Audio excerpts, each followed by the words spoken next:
Fala pessoal, as águias são uma das maiores aves de rapina, contando com cerca de 60 espécies ao redor do mundo. Elas têm uma dieta carnívora, são pesadas e musculosas e preferem surpreender suas presas ainda no ar, esmagando-as de surpresa para poder comer sem muito esforço. Por conta disso, esse enorme pássaro é capaz de fazer ataques realmente surpreendentes e caçar animais que até mesmo os seres humanos consideram desafiadores. Veja agora alguns desses casos. Os 9 ataques mais mortais de águias ao redor do mundo.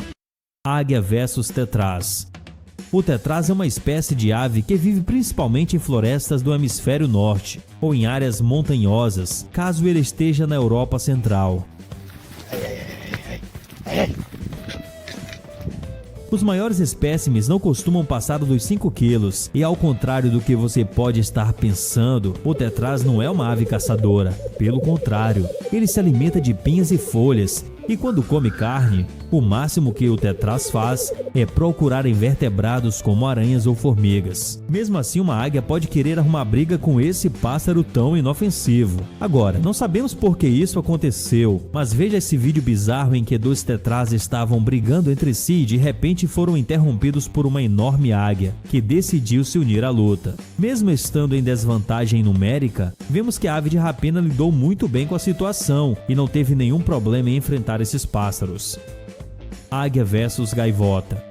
A gaivota rissa ou gaivota tridáctila é uma espécie de pequeno porte que vive apenas em regiões costeiras e, por isso, é conhecida como uma ave oceânica, ou seja, ela não compete território com as águias e, por isso, elas não brigam, certo? Bom, nem sempre. Em primeiro lugar, águias podem comer gaivotas sem nenhum ressentimento e não vem problema em atacar colônias inteiras de gaivotas. Porém, em 2015, uma gaivota não aceitou ver seu companheiro ser capturado por uma águia e decidiu revidar com um ataque corajoso, que felizmente foi registrado em uma foto.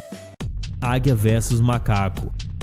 As águias podem comer uma quantidade bem variada de coisas, inclusive pequenos mamíferos como os macacos. Aliás, existe uma águia especializada em caçar macacos. Ela se chama gavião pega-macaco e vive em florestas, podendo ser vista em quase todo o Brasil. É claro que predar um macaco não seria uma tarefa fácil para uma ave que costuma dar rasantes no ar, pois esses mamíferos passam boa parte do tempo em árvores e são bem ágeis. Mas essas aves de rapina são muito esforçadas quando estão tentando conseguir comida. Além disso, meu amigo, os macacos costumam viver em grupos e se juntam bastante, o que só dificulta o trabalho dessa águia faminta.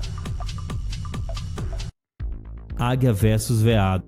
Veados não costumam ser o prato predileto das águias, pois eles são grandes demais para elas e não devem ser fáceis de abordar se você estiver dando um rasante de cima. Porém, em alguns casos raros, podemos ver águias caçando veados com muita determinação, como é o caso dessas fotos incríveis conseguidas em 2011, a partir de um detector de movimentos deixado na floresta por biólogos. E podemos ver claramente como a ave coloca as garras no pescoço da presa com precisão. Esse tipo de ataque não é muito comum, tanto que não se sabe por que essa águia escolheu caçar um veado, mas mostra como um ataque de águia pode ser fatal e certeiro.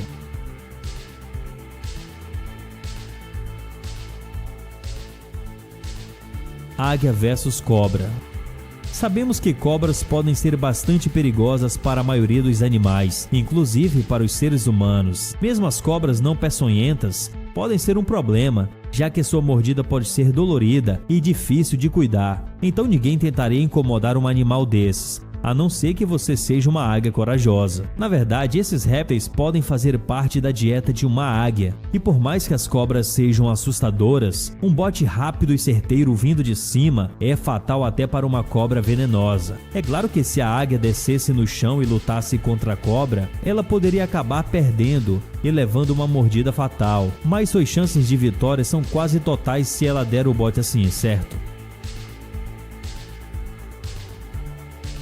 Águia versus javali. Javalis costumam ser pacíficos na maior parte do tempo, mas não animais pesados e resistentes, o que faz dele presas complicadas para uma águia. Afinal, eles são basicamente grandes porcos selvagens. Porém, você já deve ter entendido que as águias adoram um bom desafio e por isso não vão hesitar em atacar um javali se não tiverem outra opção. Um grupo de turistas estavam apreciando sua excursão quando de repente presenciou esse momento bizarro em que uma águia deu um rasante certeiro para matar esse filhote de javali, o que pode ser interessante de assistir pelo YouTube, mas com certeza é traumático de se ver ao vivo.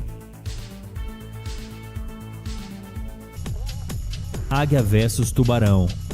Peixes e alguns pequenos animais marinhos são uma das presas preferidas da maioria das águias e isso não é um segredo para ninguém. Afinal, com as garras longas e seu olhar apurado, essa ave de rapina consegue pescar um peixe em poucos segundos. Porém, algumas vezes a águia pode errar o alvo e acabar pescando coisa errada, como um tubarão. Um vídeo que viralizou na internet mostra o momento em que uma águia pescadora acabou pegando um pequeno tubarão, quase do seu tamanho por acidente. Provavelmente um filhote que também estava caçando e foi confundido com a presa. É claro que essas coisas raramente acontecem, mas não podemos negar que a cena é muito impressionante.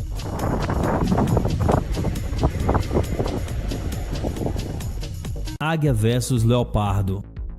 Tanto a águia quanto o leopardo são dois predadores de alta patente em seus habitats, mas isso não significa que eles não vão se enfrentar de vez em quando. Afinal, as águias podem se interessar por comer os pequenos filhotes que encontrarem. Essa é uma das batalhas mais épicas da África, já que as águias nunca desistem de tentar matar os filhotes de leopardo, e suas mães sempre vão lutar com garras e dentes para garantir a segurança de seus filhotes. Os leopardos são animais ágeis, velozes e capazes de subir em árvores rapidamente, então uma águia precisa ser muito boa e esperta para pegar um filhote e sair impune. Águia versus lobo. Lobos são animais muito maiores do que as águias, então é difícil acreditar que esse pássaro se arriscaria a caçar uma presa desse tamanho, mas isso pode acontecer às vezes. Em momentos em que a oferta de comida é escassa, uma águia pode se sentir forçada a caçar animais grandes, como raposas, cães e até mesmo ursos em alguns casos. Esse problema com comida acontece em lugares mais frios e não é à toa que vemos as águias fazendo isso em regiões como Sibéria ou lugares do Ártico. Sendo assim, não é impossível que as águias ataquem lobos se for necessário, e isso já até aconteceu algumas vezes. A foto da miniatura é uma imagem impressionante que ganhou bastante fama na internet por supostamente mostrar o momento exato em que um ataque assim aconteceu, mas ninguém sabe se essa cena é real ou se foi apenas uma imagem falsa que viralizou. Mas e aí, me diz o que você acha? Essas aves de rapina são realmente muito impressionantes e sem dúvida são ótimas caçadoras. Mas e aí, qual desses ataques de águia você mais achou impressionante? Conte nos comentários e até o próximo vídeo.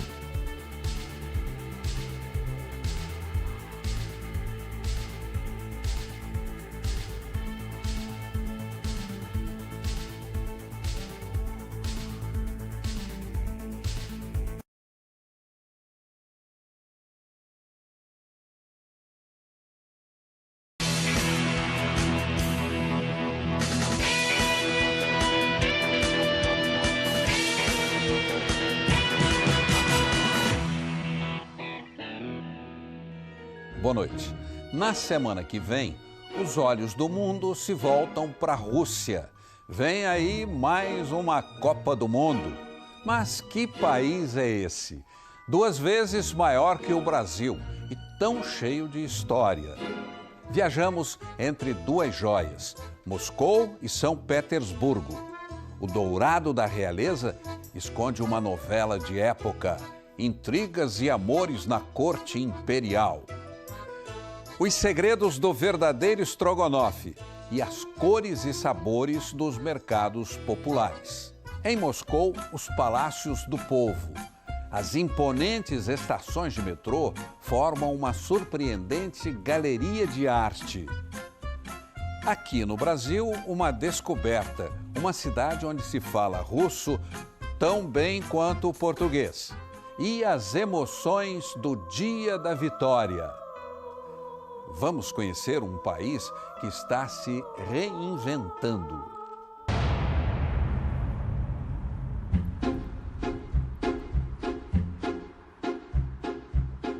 é um mergulho na história da Rússia e do mundo.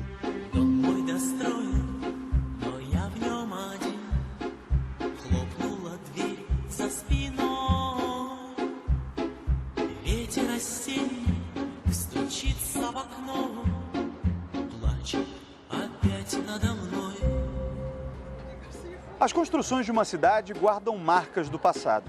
Revelam tanto quanto um registro escrito do que um dia aconteceu. A expressão russa Kremlin significa fortaleza em português. Coincidência ou não, o Kremlin é a sede do poder de um país eternamente em busca de se defender. Só que de uns anos para cá, as prioridades mudaram. A Rússia entendeu que precisava se modernizar para manter a sua relevância no mundo. Investiu pesado e pretende mostrar o resultado no mais popular dos eventos esportivos.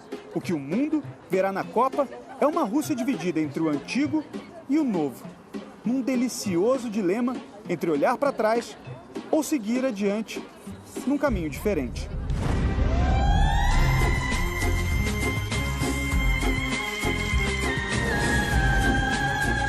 A Rússia dos palácios, que agora arranham os céus. É a 11ª economia do planeta. Atravessou do socialismo ao capitalismo, mas nem a dança do tempo mudou a certeza. Os caminhos começam dentro destas muralhas. Todo mundo sabe, o coração tem moradia certa. Fica bem aqui, no meio do peito. Esses versos do poeta russo Mayakovsky reafirmam os sentimentos de um povo conhecido por escondê-los. Aqui é o coração da Rússia, a Praça Vermelha, onde a cidade mais importante do país nasceu. Aqui, o sentimento deles em relação a tudo que a Rússia representa bate mais forte no peito.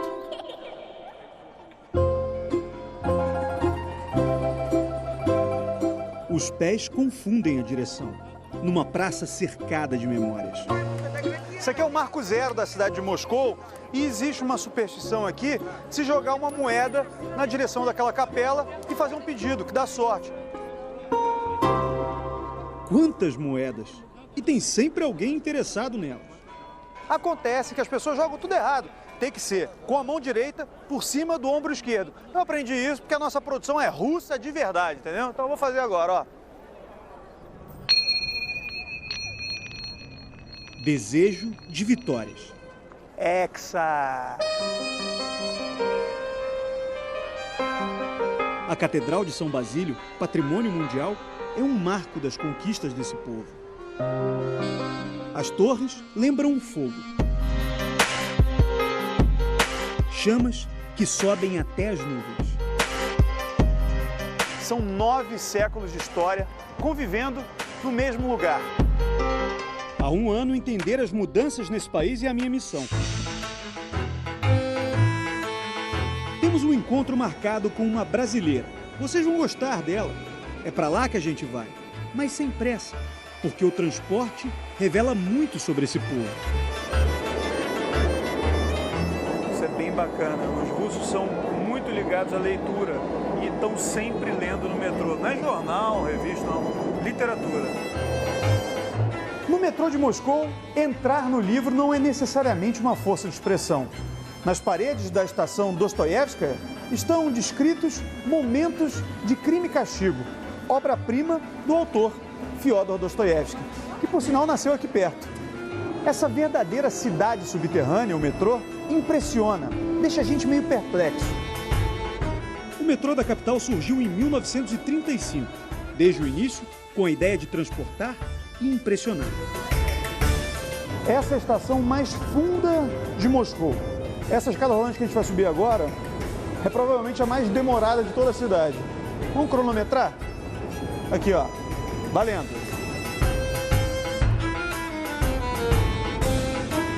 É alto pra burro. Muito alto.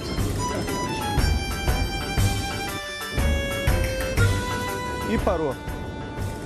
2 minutos e 55. É fundo, hein? Perceberam o requinte? As luxuosas estações são conhecidas como Palácios do Povo.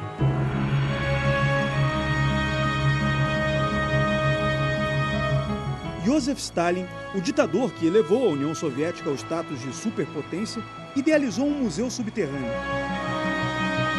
Estátuas de bronze se rendem à força dos trabalhadores. No vai-vem, tocar as obras de arte dá sorte. Até dentro dos vagões, jovens artistas expõem suas primeiras aquarelas. Aqui na Kivska, por exemplo, a gente vê 24 afrescos representando a vida e o trabalho do povo ucraniano. Os dois países faziam parte da União Soviética. A União das Repúblicas Socialistas Soviéticas começou após os comunistas, liderados por Vladimir Lenin, chegarem ao poder. Durou de 1922 a 1991. Com o fim, 15 das 16 repúblicas da União se tornaram países independentes. E a Rússia de hoje é um pouquinho de cada um deles. Vocês se lembram da brasileira que eu falei? Dona Wilma, a senhora me trouxe para o Danilovsk Market. Parece uma feira daquelas da gente do Brasil. Aqui tudo é legal. É? Eles arrumam uma barraca dessa, olha o capricho. Cada damasco bonito. Então, damasco são frutas desidratadas. Eu acho uma obra de arte, uma barraca assim, dessa. Os temperos. Dona Wilma é mineira e aventureira. Já morou em Nairobi, no Quênia. Há quase 3 anos está descobrindo a Rússia. E todas essas cores. Eu vejo que eles têm muito essa frutinha aqui, né? Mirtilo, né? Mirtilo. Suco de romã. Suco de romã. Ah, Atlitna! Gabarito para Portugal, Skilje. Romã é uma fruta difícil, assim, lá no Brasil de achar, e eles fazem bastante aqui. Tem queijos com frutas. É? Delicioso. Quer experimentar? Eu quero. Mas desgire com frutas. E lá vai a Dona Wilma praticar o esporte preferido dela. Você é meu... com fruta. Esse é com fruta. Eu sou seu provador. Meu provador oficial. Gostoso, não é? Parece queijo Minas um pouquinho. Parece. É experimentar. Não é que os russos falem português, longe disso. Mas a Dona Wilma se faz entender. Vai na linguagem do carisma, né? A mímica, o dedinho, e a gente consegue. Quanto custa? Ela pergunta, mas será que compra? Spasibo большое. Pode comer um, prova um de cada. Prova um. E assim a gente vai fazendo, né? Vai passando uma barraca, pede para provar um negócio. Ali, prova mais outro ali. Quando chegar no final do mercado... Já provou tudo, tá sem fome. O prato preferido dela é o plof. Para nós, brasileiros que gostamos de galinha com arroz, é parecido, só que aqui é com carne vermelha, né? Olha a dica boa pro pessoal que vier para a Copa do Mundo. Falando em Copa, sabe quantos ingressos essa senhorinha de 73 anos comprou? 12. Nossa! São todos os ingressos dos Jogos de Moscou, então. Eu falei que Copa do Mundo, a única coisa que eu vou fazer é descansar e assistir jogo. É uma energia muito boa. E muita gente que trabalha nessas bancas são de repúblicas soviéticas mesmo, né? São de repúblicas muitos georgianos, do Azerbaijão, da Armênia. A barraca das senhoras do Uzbequistão é divertida. Ela entende algumas palavras do que a gente fala. Patimu, vê... Digo que ela entende porque deve assistir as novelas que a gente faz. Eu vejo. Clone. A nossa novela do Brasil, Clone, elas viram. As novelas brasileiras falam de amor. Diz que nas últimas semanas do Clone não se via ninguém nas ruas na hora da novela. Eu adoro os produtos do Brasil. Queria que vocês mandassem mais coisas gostosas pra cá, hein? Mas sem imposto. Agora um olá pro Brasil. Um olá pro Brasil. E quantos beijos na Dona Wilma? O seu Assad, do Azerbaijão, vendedor de romãs, estava todo carinhoso. Por favor, traduz pra mim. Diz pra ele que ele, como bom russo, que ele é simpático como todos. Ты очень симпатичный, как все людей, которые она знает. Спасибо. Ganhei o dia.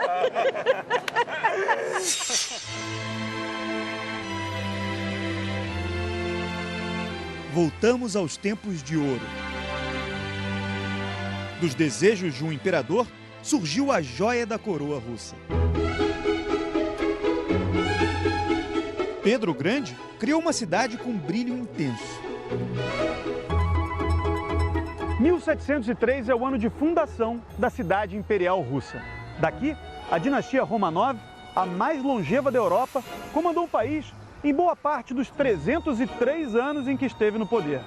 Essa é a história de uma família marcada por intrigas, traições, amores e amantes. Uma novela de época para ninguém botar defeito. E o cenário principal dessa trama está bem aqui, o Palácio de Inverno. O Hermitage é hoje um dos museus mais importantes do mundo. Boa parte da corte vivia aqui.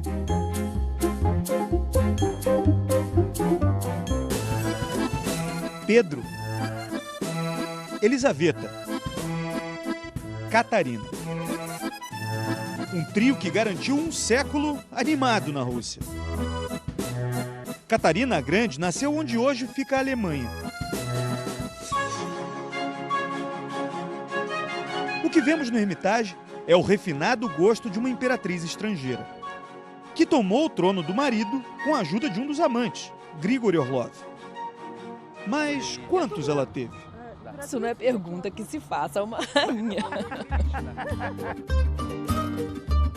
A resposta se esconde entre 360 salas e mais de 3 milhões de obras de arte.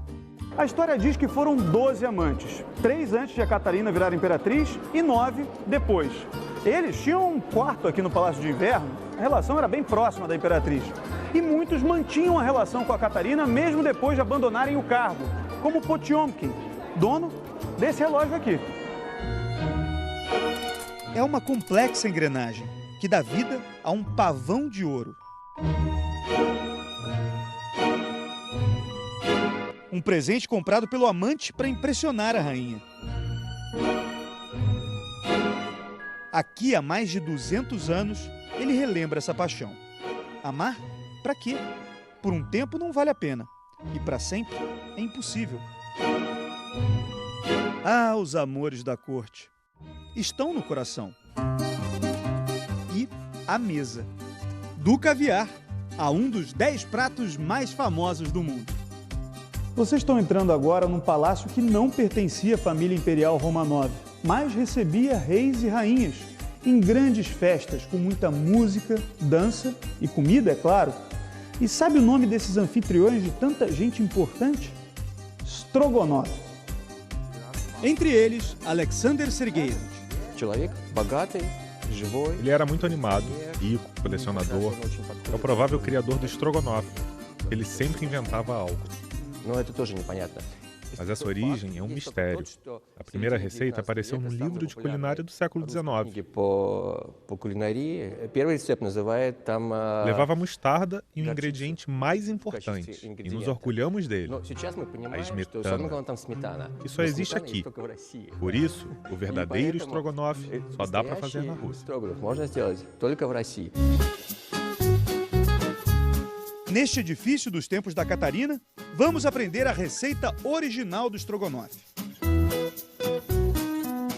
As amigas Nástia e Kátia vão preparar pra gente. Tá tudo aqui que a gente precisa para fazer um Strogonoff original, não é isso? Carne, cebola, mostarda e smetana. O que eu posso fazer? Cortar a cebola. É fácil de preparar. Até as crianças gostam dele. A carne é temperada com pimenta e sal. Porque a cozinha é o lugar mais importante de um apartamento para o russo. Na cozinha, sempre se juntava a família inteira para comer e conversar, receber visitas. Os russos gostam de cozinhar, gostam de ficar nesse ambiente assim. Os ingredientes vão para o fogão. Essa aqui é a tal da smetana, que é super famosa aqui na Rússia. Parece meio um creme de leite, mas é mais azedo. Lembra nata, mas também não é nata. Fica gostoso. Dizem eles que é o segredo para o Strogonoff russo ser tão diferente, porque é um ingrediente que não tem em muitos lugares do mundo.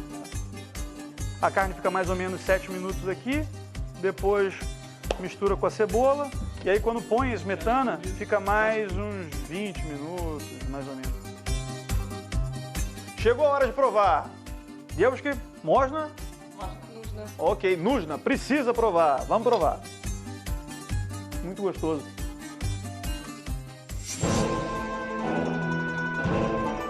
Navegamos pelo rio Neva, em busca de outra pérola da Rússia. Essa viagem de 40 minutos traz a gente para a entrada do Golfo da Finlândia, que fica a mais ou menos 300 quilômetros da capital finlandesa, Helsinki. Na virada dos séculos 17 para o 18, a Finlândia fazia parte da Suécia, que era a principal inimiga da Rússia, e vivia tentando atacar essa região onde hoje fica São Petersburgo. Por isso, o imperador Pedro Grande, para controlar também a entrada dos suecos por esse canal, resolveu morar aqui, no que para muitos é o palácio mais bonito da dinastia Romanov. Peterhof, o Palácio de Verão. É um patrimônio mundial. Os jardins de Pedro se espalham por 10 quilômetros quadrados até encontrar o Mar Báltico. E a gente vê fotos, pinturas, na verdade, dos imperadores todos, em várias fases da vida. Acima do trono vermelho está a Catarina, a poderosa imperatriz. Ela conseguiu expandir as fronteiras da Rússia para o sul. Teve muitas conquistas militares. Dá para acreditar num lugar assim? Cheia de detalhes dourados. Isso já é uma marca da Elisaveta. Elisaveta, a terceira personagem dessa novela, deu charme ao lugar. Essas estátuas douradas, símbolos do Palácio de Verão, não são do tempo do Pedro Grande, são do tempo da filha dele, Elisaveta, que também foi imperatriz da Rússia no século XVIII. Por sinal, Elisaveta foi muito conhecida por festas bem animadas, em que algumas vezes os convidados eram obrigados a trocar de gênero. Os homens se vestiam de mulher e as mulheres de homem. Ela descobriu que ficava bonita em trajes masculinos. A gruta debaixo do palácio recebeu festas bem modernas para a época. Tudo ali, perto de uma enorme tubulação, que há séculos alimenta um espetáculo. As lágrimas de Sansão e as mandíbulas do leão. A vitória da Rússia sobre a Suécia na Grande Guerra do Norte. Uma engenharia sem igual, usando apenas a força das águas.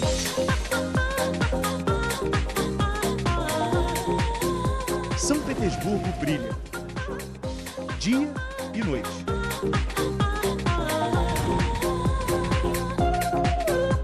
Em cada cena. E as pontes são um show à parte.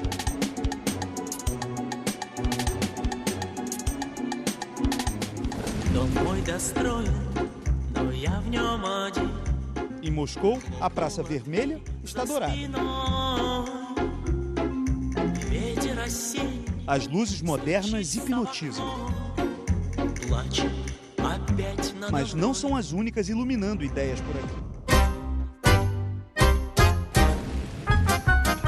Há um ano, esses jovens se encontram para uma dança diferente. O fogo nos atrai, porque sempre foi considerado um elemento não domado. E aqui, a gente consegue ter eles nas mãos, pode sentir. E ele não queima, ao contrário, vira uma parte de nós. É um balé que incendeia a vontade de conhecer, se descobrir.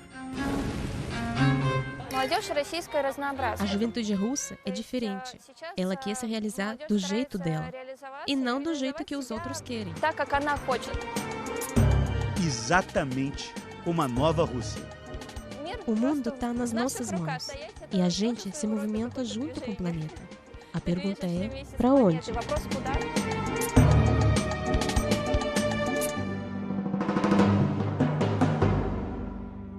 Os ventos da mudança não eliminam as tradições. Nosso repórter experimentou a sauna da saúde e levou um tremendo susto. É daqui a pouco.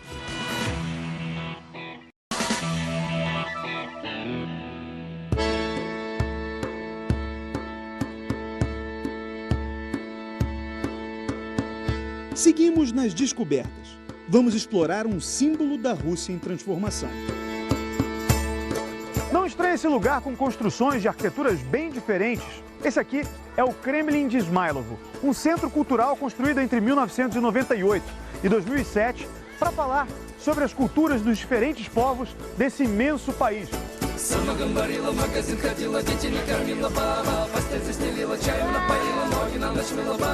A gente tem uma barraca com várias peças de âmbar, que é típico do norte da Rússia, da região de Kaliningrado, inclusive vai ser sede da Copa.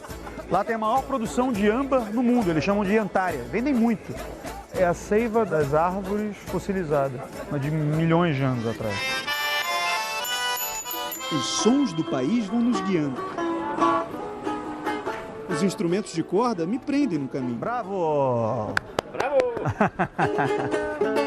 Balalaika, Baika. Балаболка. Balabolka. Pode chamar de qualquer jeito. Любой человек может научиться за 2 минуты. Qualquer pessoa pode aprender em 10 minutos. Será que eu aprendo a tocar isso?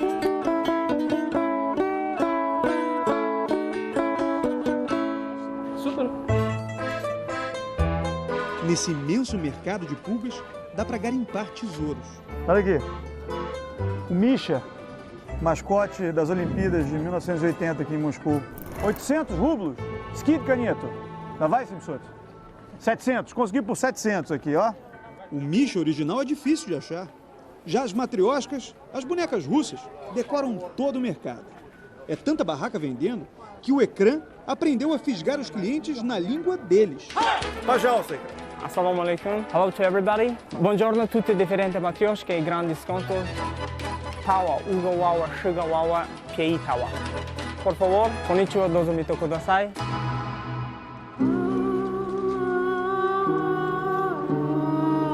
O tempo, as mudanças, o duro nascimento da nova Rússia. Cada toalha estendida no chão tem um pouco dessa história. Dona Tatiana, 74 anos.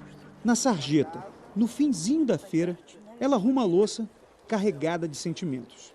E, na verdade, ela já vendeu muitas coisas que pertenciam à família, não só jogos de chá, pratos, estatuetas. Isso era muito comum no período da perestroika, que era a abertura da União Soviética, em que as pessoas não tinham muita noção de como fazer comércio, como ganhar dinheiro e saíam vendendo tudo que tinha em casa. A senhora vaidosa fez escola técnica, trabalhou no metrô. Conta que levava uma vida boa nos tempos soviéticos. Hoje tem uma pequena pensão.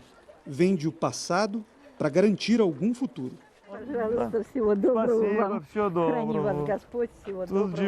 Tudo de bom, Tatiana. Спасибо. Depois que as nossas câmeras desligaram, Dona Tatiana me deu essa xícara de presente. Eu me emocionei um pouco aqui, porque a pessoa tem dificuldade, assim, sabe, para viver. Ela nem tentou me vender, ela me ofereceu um de presente. E eu sei a dificuldade que essas pessoas têm. É o símbolo dessa transição muito dura que o país viveu. E ela, na verdade, ela é uma pessoa otimista, ela fala bem do país, ela fala bem de tudo. Dois lados da mesma Rússia. 20 milhões de pessoas vivem abaixo da linha da pobreza. Mas nenhum outro lugar tem tantos bilionários. Eu disse bilionários. Só que a maior preocupação não é a desigualdade social. A grande questão em relação ao momento do país diz respeito à liberdade de expressão. Parque Gorky, o mais importante de Moscou. Num país em que o homossexualismo é um tabu, esses 4 rapazes aceitaram conversar com a gente. Normalmente você não fala disso. No trabalho, com a família, você não conversa sobre isso. Participar de algum evento público gay é proibido em Moscou. A reação é muito agressiva. Com o Putin no poder, a situação foi piorando. O resultado é o que aconteceu ano passado na Chechênia. A Chechênia é um território russo de maioria muçulmana na região do Cáucaso. Com a bênção de Vladimir Putin, o governo da família Kadyrov segue as próprias leis. É acusado de perseguir, torturar e até assassinar homossexuais em prisões secretas. Nós sabemos que 119 pessoas foram levadas e isso ainda continua acontecendo. Os problemas não são só com os homossexuais, mas com qualquer forma de manifestação.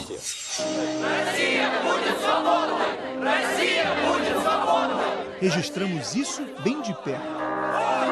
Foi durante durante as nossas gravações em São Petersburgo. Essas manifestações acontecem com muita frequência aqui na Rússia. Eles vão à rua e começam a protestar contra a falta de liberdade de expressão e, é claro, fazem críticas diretas ao presidente Vladimir Putin, que está no poder desde o ano de 1999. A gente está aqui porque o presidente foi reeleito. Agora ele acabou de ser reeleito para um mandato de mais 6 anos.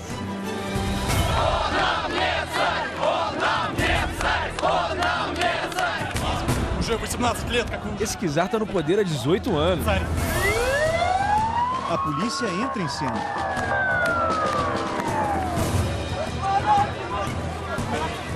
Os manifestantes perdem a voz. Mas nós não podemos misturar as coisas. Tem um país e tem um governo. E esse país tem uma história enorme, de muito orgulho. Pegamos a estrada em direção ao campo. Está passando por uma região fora de Moscou, em que há muitas dátias, que são as casas de campo. E a maioria delas foi dada pelo governo, tanto no período soviético como anteriormente. Chegamos a Kubinka, cidade pequena, entre lagos, a 45 quilômetros da capital. Evgeny, очень приятно. Спасибо. E Evgeny é um funcionário público. Nos convidou para conhecer a dátia dele. Com esse forno do Uzbequistão, eles conseguem fazer pão, carne. Estou interessado nisso. Uma recepção incrível pra gente, com cerveja caseira, um crustáceo tipo um lagostim, da região lá do norte, perto da Finlândia. Cebola da Crimeia, essa daqui, ela solta toda assim, fica bem doce. Ele falou que a casa foi toda construída de madeira, em estilo siberiano, toda feita de pinheiros da Rússia. O Evgeny tem uma paixão: produzir bebidas em casa. Limoncello, cerveja, vinho. É a vez da mais popular entre os russos, o samagon. Já foi chamado de vinho de pão, porque é feito de centeio. Na época dos czares era o que a nobreza da Rússia bebia, dos tempos de Pedro até o Nicolau II. Tudo é feito nos fundos do quintal. E aqui está o centeio depois de ser moído, e tem um cheiro muito forte de pão, mas muito limpo também. E todas as bebidas que o Evgeny produz aqui partem disso. Essa é a matéria-prima. O samagon do Evgeny foi eleito 2 vezes como o mais puro da Rússia. Mas ele ainda tinha uma surpresinha. Olha só, gente. Eu fui convidado para banha russa. É uma espécie de sauna, um pouquinho diferente. Agora eu vou ficar uns minutos aqui dentro, a 60 graus. Vamos ver quanto eu aguento, né? Depois eu saio aqui e vocês veem. É meio esquisito. O Evgeny diz que as folhas de carvalho e o eucalipto vão melhorar no sistema imunológico e a circulação sanguínea. Eu só não sabia que ia apanhar. Rússia! Tem uma surra aqui dentro. Mas o pior viria em seguida. Depois de apanhar que nem um doido aqui, a ordem é para mergulhar rápido na água a 4 graus.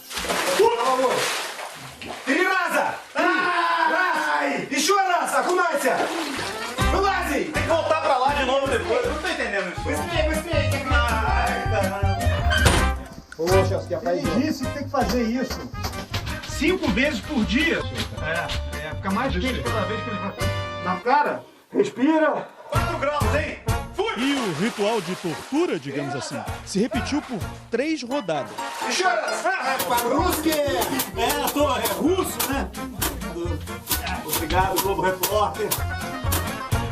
Não achei que eu fosse apanhar tanto, né? Mas é a tradição deles. E como se diz no Brasil, depois de um presente como esse, né? De cavalo dado, não se olha os dentes. Então, já que foi o presente, eu tenho que aceitar. As conquistas no espaço e as emoções do dia mais importante do calendário russo. Você vai ver já já.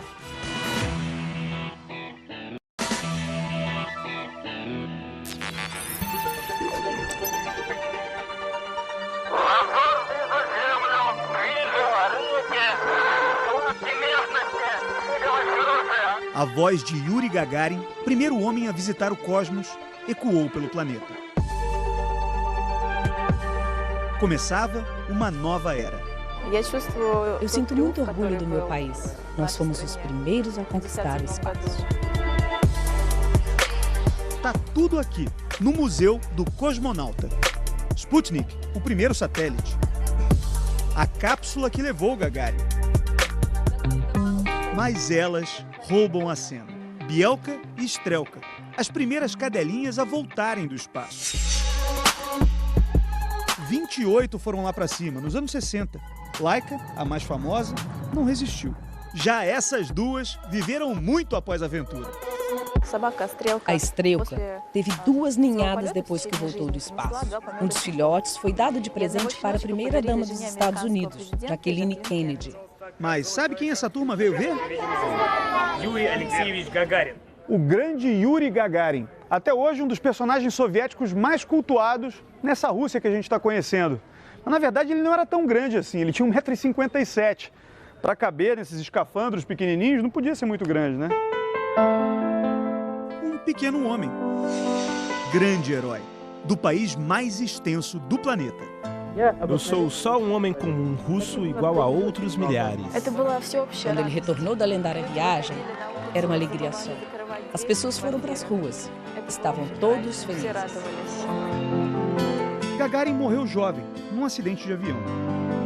Não viu os americanos pisarem na Lua há quase 50 anos. Na Rússia de hoje, os símbolos soviéticos ganham novos sentidos. É 9 de maio, dia da vitória, o feriado mais importante do país. Há décadas, o Ocidente associa a vitória na Segunda Guerra Mundial aos Estados Unidos. Nesta data, os russos fazem questão de afirmar que a vitória sobre a Alemanha nazista de Hitler partiu do povo soviético. Uma data para celebrar o heroísmo do passado e o poderio militar do presente. Tanques, blindados, caças aéreos e uma arma devastadora. Satã. Os russos garantem que esse míssil pode viajar de Moscou a Washington, capital dos Estados Unidos. Os atiradores estão posicionados. O homem mais poderoso da Rússia vai falar. A derrota dos nazistas foi uma vitória triunfal. A mensagem da libertação rapidamente ecoou pelo planeta. E todos os povos entenderam que a União Soviética definiu o resultado da Segunda Guerra Mundial.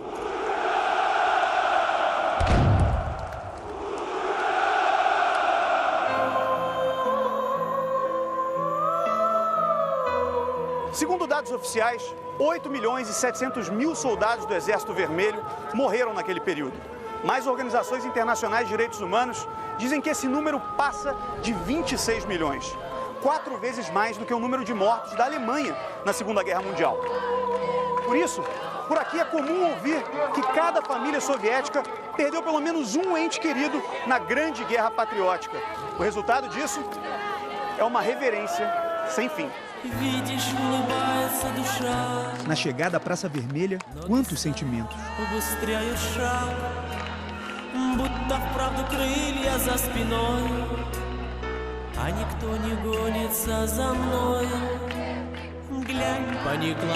Esta senhora me chama a atenção. Diante das lágrimas da menina, oferece carinho. Ela também chorava nessa idade. Meu pai foi para a guerra aos 21 anos, antes de eu nascer. Ele não me viu e eu não o conheci também. A cada 9 de maio, eu me sinto perto dele.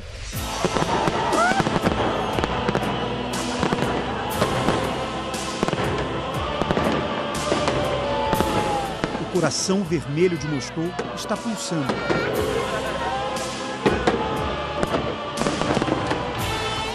A Rússia, nesta noite, é uma explosão de emoções.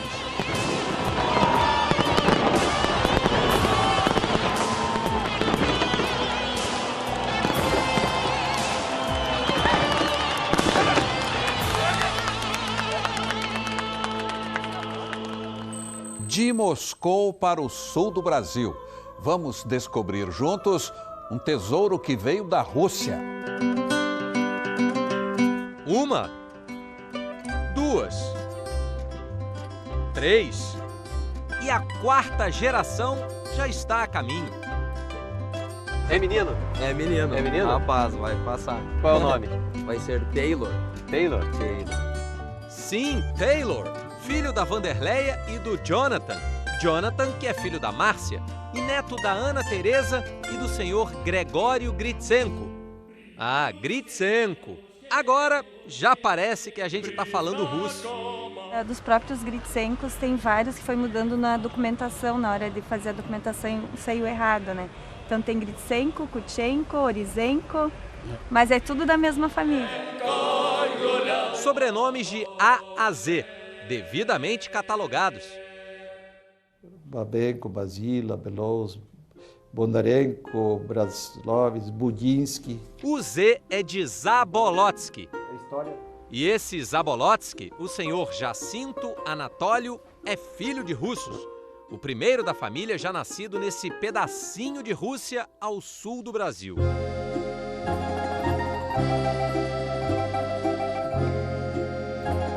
De 1909 a 1912 entraram em solo gaúchos legalmente 19.525 imigrantes russos legalmente. Guardar a memória da imigração virou missão de vida para esse advogado.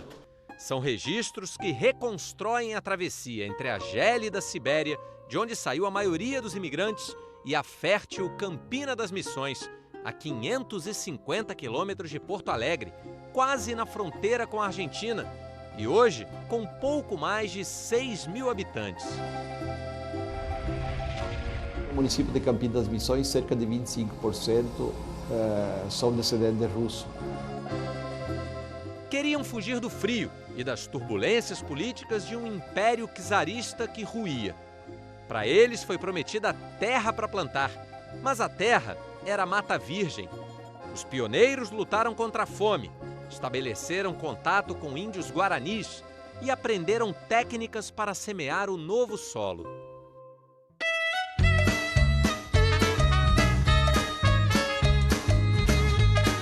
Até que, às custas de muito suor, as colheitas passaram a prosperar.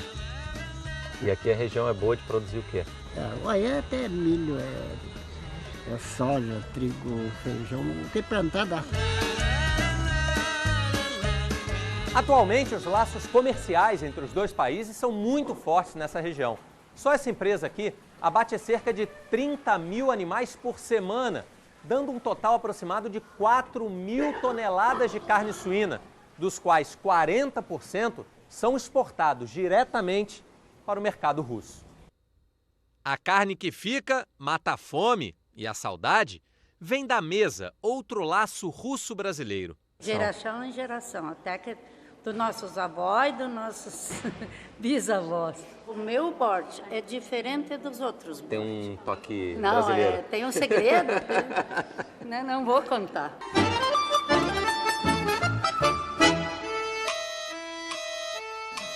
A sopa à base de beterraba alimenta o corpo. A dança alegra a alma e transmite aos descendentes um dos maiores orgulhos russos. É uma herança muito mais do que material, é muito mais preciosa do que qualquer herança material. O grupo de dança folclórica Troika foi formado na cidade há 26 anos. E desde então valoriza as raízes de uma comunidade que também se mantém conectada espiritualmente. Era para reunir as famílias, ainda se acostumando a uma mudança tão brusca nos rumos de suas vidas. E acabou virando um marco histórico. Aqui, em 1912, foi erguida a primeira igreja ortodoxa russa do Brasil. Inicialmente, era toda de madeira. Até que em 1955 houve a reconstrução e ela ganhou a forma atual, de alvenaria. Virou ponto de referência e de partida, para que a fé dos imigrantes russos não só fincasse raízes, mas se espalhasse pela região. e fosse além, bem além de Campina das Missões. O cristianismo ortodoxo é a religião predominante na Rússia. Uma tradição que sobreviveu ao período soviético, mais de 70 anos em que os cultos religiosos foram proibidos no país. A missa tradicional, os ícones, toda a liturgia. O cemitério da cidade também guarda símbolos e registra a trajetória de diferentes gerações. História escrita no alfabeto cirílico, em língua materna, ainda ensinada por Dona Ana Elenko. Minha mãe era russa, ela era professora na Rússia. Só que eu perdi minha mãe já há muitas décadas. Aí eu não tinha com quem falar. E é na varanda de Dona Ana que os netos Estefânia e Rafael se juntam aos vizinhos e a quem mais quiser ao menos conhecer o beabá do idioma dos antepassados.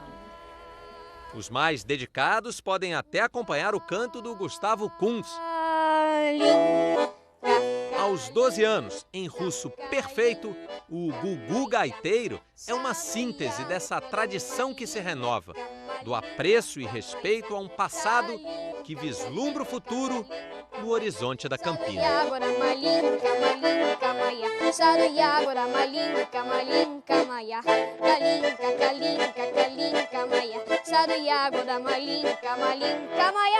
Vem aí a super série Onde Nascem os Fortes. Um bom fim de semana e até a próxima sexta. Eu vou que vou, do jeito que eu sei, de gol em gol, com direito a replay. Eu sei que vou, com o coração batendo a mil. Это сама раша Brasil, jak знаешь могу, проявить напор, забыл окно, vai посмотрим повтор и верю вот, мое сердце трепещет в груди, Brasília тебе впереди, Brasília тебе впереди.